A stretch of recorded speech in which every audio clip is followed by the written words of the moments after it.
Bonjour et bienvenue sur la chaîne Armel High Tech. Aujourd'hui une nouvelle vidéo. Les batteries 60 kWh sont arrivées sur nos Tesla Model 3 Standard Range Plus et Tesla a ouvert ses superchargeurs à tous. Générique.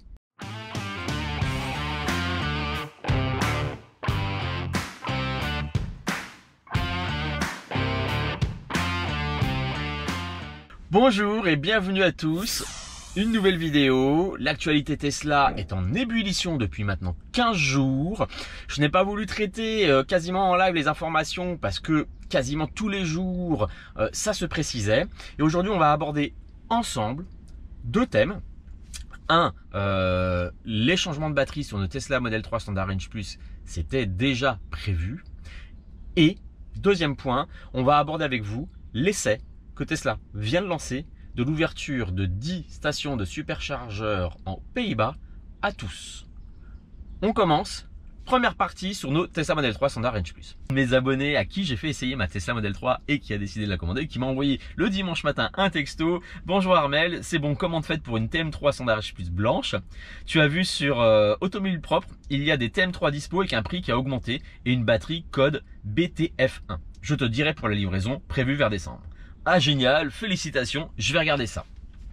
Et en effet, tout d'un coup, les forums, et notamment sur Automobile Propre, commençaient à parler. Et ils parlaient de quoi? Alors je vous montre ça tout de suite. Blog Tesla, voilà, qui a fait un article sur les nouvelles batteries 60 kWh arrivent en France sur les Model 3 Standard Range Plus.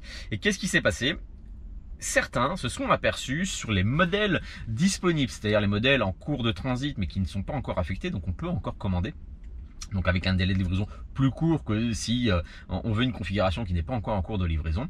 Et ils se sont aperçus que ces voitures-là avaient un prix augmenté, mais surtout avaient un code batterie qui était très différent. Alors, je vais vous dire que les gens sont assez tordus parce que pour s'en apercevoir, il fallait choisir une voiture sur le site internet, afficher le code source de la page avec le navigateur internet et dans le code source, on était capable d'aller chercher différentes informations qui caractérisaient la voiture et notamment les codes BTF0 et BTF1 et ces codes définissaient le type de batterie. Et si on était en BTF0, on était en 55 kWh et BTF1 en 60 kWh. Donc voilà, il suffisait de faire un clic droit, afficher le code source et on arrivait là-dessus. Et là, les gens se sont aperçus, ont découvert que c'était des 60 kWh. Ça a été très vite confirmé aussi parce que en Allemagne, tout d'un coup, Tesla a modifié la tarification des Model 3 en Allemagne, donc a augmenté le prix et a commencé à afficher les normes d'homologation avec la batterie 60 kWh. Et certains Allemands qui avaient commandé déjà leur Tesla à l'ancien prix, ont découvert à la livraison sur leur carte grise qu'ils avaient une 60 kWh dans leur voiture. Donc là, il y a eu un grand fouillis. On pense, Tesla Geek en a parlé sur ses dernières vidéos, que Tesla a commencé à produire des 60 kWh, a commencé à livrer, mais comme une très grande majorité des voitures qui étaient livrées étaient des 55 kWh, entre guillemets, n'ont rien dit à personne et c'est un petit peu nous qui nous en sommes aperçus un petit peu comme ça. Là, je vous le mettrai un peu plus en incrustation. C'est des choses qu'on a déjà vues, que je vous ai déjà présenté aussi. Voilà, c'est un schéma qui est fait sur les différentes batteries qu'on a pu avoir sur nos Standard Range Plus.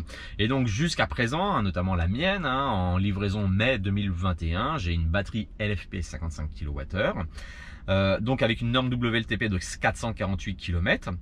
À l'écran, en norme EPA, ce qu'on va voir à l'écran affiché, c'est 423 km. Et donc maintenant, avec ces batteries 60 kWh, on va avoir une norme WLTP à 491 km. Et en norme EPA, alors là j'ai un petit doute. Dites-moi le moi en commentaire. J'ai un trou de mémoire sur la norme EPA. Voilà. C'est pas très important. Donc en gros, ces batteries 60 kWh nous permettent de gagner, allez, 43 km d'autonomie supplémentaire. 10% d'augmentation de la batterie en autonomie, ce qui est pas mal, c'est toujours ça de bon à prendre, ça peut donner de la souplesse, notamment sur des trajets autoroutiers. Bon, après la grande inquiétude qu'on avait, c'était le tarif, parce que notamment encore ce week-end, je regardais il restait plus qu'une Standard Range Plus disponible et on était à 47 000 € avec la peinture métal et les jantes alu argent. Et c'est dommage parce que j'ai pas fait de screenshot à ce moment-là parce qu'elle a disparu maintenant du site. Et elle était à 47 000 €. Alors que si on faisait une config avec cette peinture et cette jante, on était à 43 800 €. Donc éligible à la prime de l'État. Et là, celle-là était à 47 000, donc plus éligible à la prime maximale de 6 000 €, mais uniquement à 2 000 €. Et cette nuit, Tesla a mis à jour son site. On va regarder ça tout de suite ensemble. Et qu'est-ce qu'il apparaît? La nouvelle Tesla Model 3 Standard Range Plus. Qu'est-ce qu'on voit? 491 km d'autonomie WLTP, vitesse de pointe 225 km/h. Et génial! Contrairement à toutes les craintes qu'on a pu avoir, le prix n'a pas été modifié. C'est ce que je pressentais, on reste à 43 800 euros. Tesla ne pouvait pas se permettre de passer la voiture à 47 000 euros parce que c'était pas 4 000 euros. Parce que ce n'était pas 4 000 euros d'augmentation du tarif, c'était 4 000 plus 4 000 de perte de prime de l'État. C'est-à-dire qu'on n'était plus éligible aux 6 000 mais seulement aux 2 000. Donc entre guillemets, la voiture a augmenté de 8 000 euros. C'est énorme. Et on se retrouvait presque assez concurrentiel avec des standard range, des long range pardon, en batterie, avec les anciennes batteries 82 kWh, avec une autonomie de 580 km d'autonomie à 3-4 000 euros près. Sincèrement, là, la question pouvait se poser de se dire est-ce qu'on prend une standard range ou est-ce qu'on prend une long range? Certains de mes collègues, comme Tesla Geek, comme le Gamer en carton, vous ont encouragé, n'hésitez pas à passer vos commandes, on ne sait pas trop ce qui va se passer, peut-être que les prix vont augmenter, etc. Je pense qu'ils avaient raison de vous le dire, mais finalement, c'est ce que je pensais. Tesla ne peut pas se permettre d'augmenter le tarif parce que alors là, clairement, tout d'un coup, les gens en France, c'est plus le même tarif. Entre acheter une voiture à 37 000 et acheter une voiture à 47 000, 45 000 moins les 2 000 euros d'aide de l'État, c'est plus du tout le même budget et je pense que beaucoup d'entre vous n'auraient pu passer l'acte. Moi, sincèrement, quand j'ai acheté la mienne, je suis passé à l'acte parce que justement, elle est tombée à 37 000 euros, quoi. À 45 46 000 euros, j'y réfléchissais vraiment beaucoup. En coût, notamment de location, c'était plus du tout le même budget.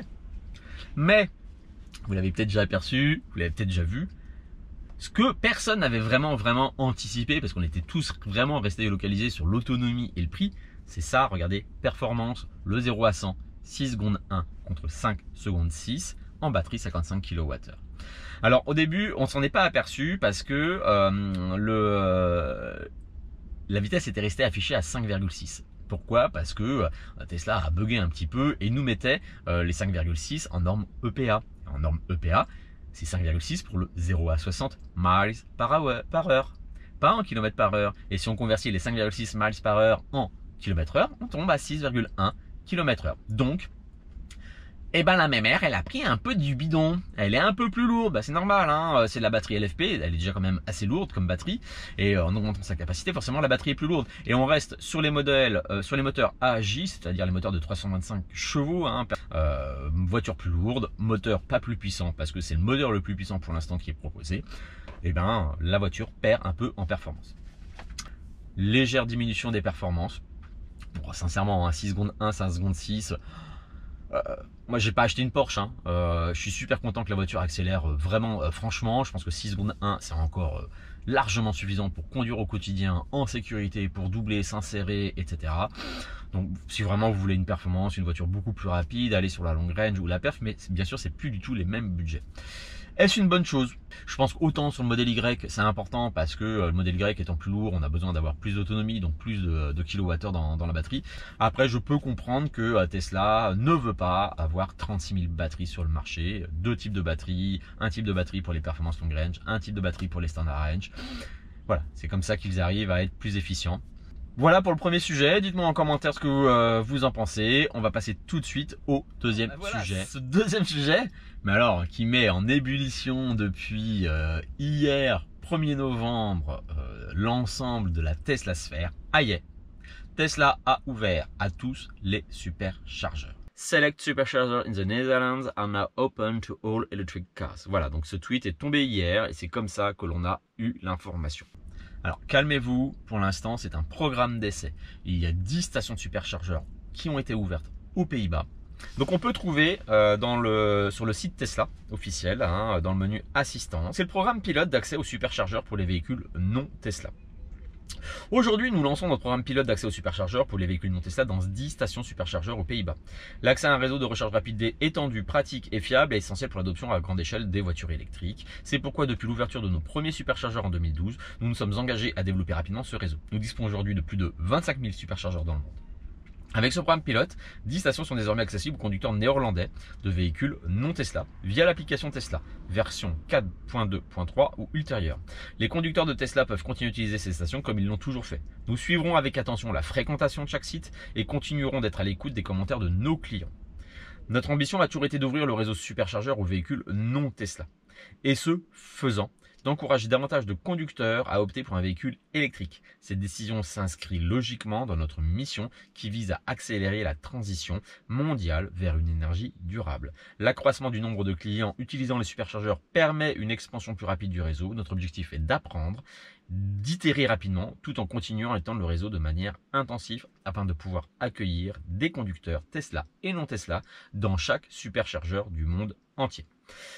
Donc derrière, il y a des questions auxquelles ils essaient de répondre selon 4 menus: général, application Tesla, prix, sur site et compagnie. Donc on a la liste des différentes villes aux Pays-Bas où les superchargeurs ont ouvert. Je ne vais pas vous les prononcer parce que mon hollandais est un petit peu rouillé. Non, je ne sais pas du tout parler, donc histoire de ne pas écorcher le nom. Si on va aux Pays-Bas, nous, on ne pourra pas le faire. C'est réservé pour l'instant aux personnes qui vivent aux Pays-Bas. D'accord ? Ensuite, ils vont étendre à d'autres marchés.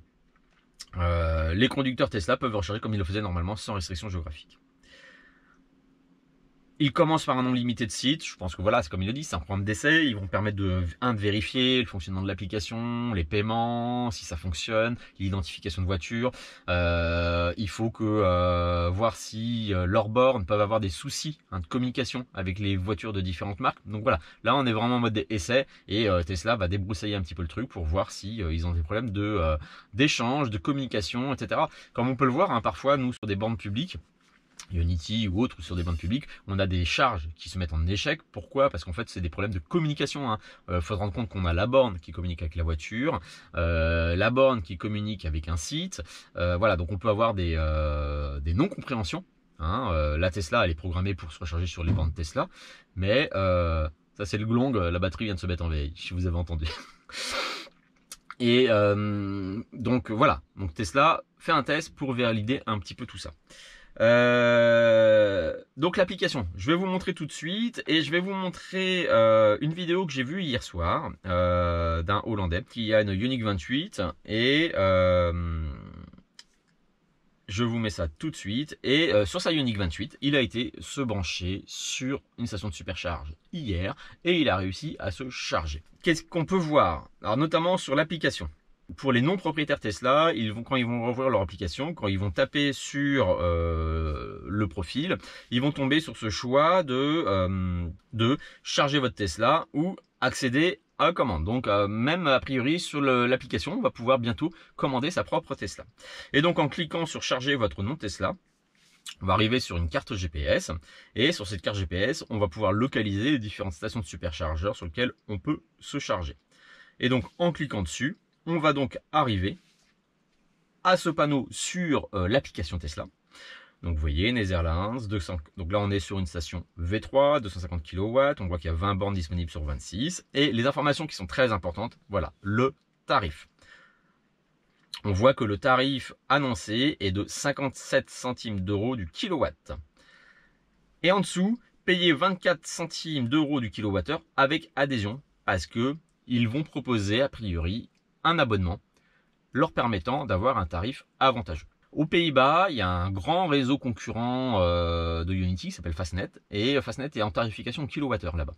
Et là-bas, le tarif au kilowattheure est de, dites-moi si je me trompe, 57 centimes du kilowattheure. Donc Tesla s'est aligné par rapport aujourd'hui à un concurrent qui propose la supercharge aux Pays-Bas, mais avec ce système d'abonnement qui permettrait d'avoir 24 centimes du kilowattheure. Alors, tout de suite, nous, on a supposé que les véhicules Tesla pourraient se charger à 24 centimes du kilowattheure. Je crois qu'actuellement, le prix, c'est un peu comme chez nous, c'est entre 37 et 41 centimes. Donc, on va voir. Est-ce qu'on va pouvoir bénéficier de ce tarif 24 centimes du kilowattheure? Donc, je pense qu'on aura très rapidement des retours des utilisateurs Tesla. Donc, à surveiller. Et pareil, pénalité, frais d'occupation, donc 1 € par minute, après 5 minutes après la supercharge, comme nous.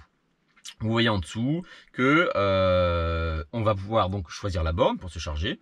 Donc brancher d'abord, puis choisissez un numéro de borne.